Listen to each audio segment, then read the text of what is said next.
I'm Gary Striegler. So today we're working on what's become a pretty popular project, and that is one of these mantles that's basically a floating mantle. Now our client's just going to put tile on this space, basically wrapping all the way around. So they wanted not only the mantle here, but they also want some legs that go back.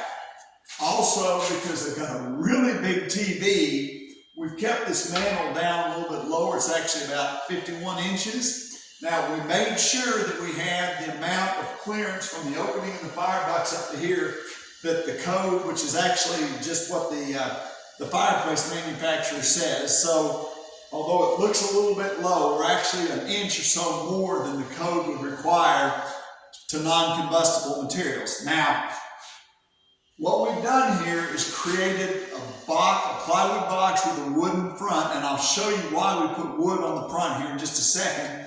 But we started out with multiple layers of 2x4 and some construction adhesive. So each layer of 2x4 was screwed to the sheetrock with some really long screws and some construction adhesive. Now, over here on this end, you can sort of see the last bit of that. Again, lots of long screws. What was really important is, as we were stacking out those layers of 2x4s, we used a square like this to make absolutely sure that they didn't wander up or down, that they were coming straight out off of this surface. Now, the other really important thing is we used a nice long level to make certain we got that wood blocking on there as close to perfect as possible. And of course, we start out, kind of dug through our pile of 2x4s and got really the straightest ones that we could get. We used a smaller level on the sides to get these return pieces in. And so we just blocked that on out. Now, what we did do is just added a 1/2 inch plywood shim on the bottom to get our final width here. And the reason we just want a narrow shim on the bottom is that allows us to move this up and down just a little bit if we need to. Now, let's get back to the part that's really kind of maybe the secret sauce to this. And that is, why do we put a solid wood cap on the front? Well, you know, the edge of a piece of plywood is a little bit fragile. Jumping backwards a little bit, we did use 3/4 inch Baltic birch plywood because the client wanted to stain, and we needed some plywood that was really, really straight and had a thick veneer on the front.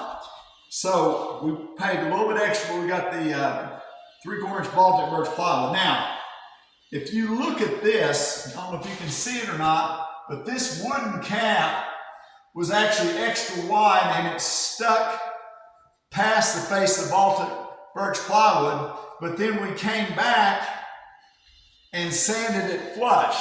So what that does is it gives you, right here is actually the edge of the mantle, and instead of having that really fragile plywood edge, we've actually got a sanded wood edge, and that's going to be a lot more durable. It's going to look a lot better. So again, when we made this front cap about 1/8 to 3/16 wide and let it hang above and below, glued it and sanded it flush, and that way we have this kind of concealed joint that is also gives me out here at the edge actually wood, not a fragile plywood edge. So you can do this same thing, by the way, for floating shelves, but I just never really trusted plywood edges, so we always make a big wooden cap like that, sand it flush. And of course, the last thing is you got to make sure you go through your pile of lumber also to make certain that you've got a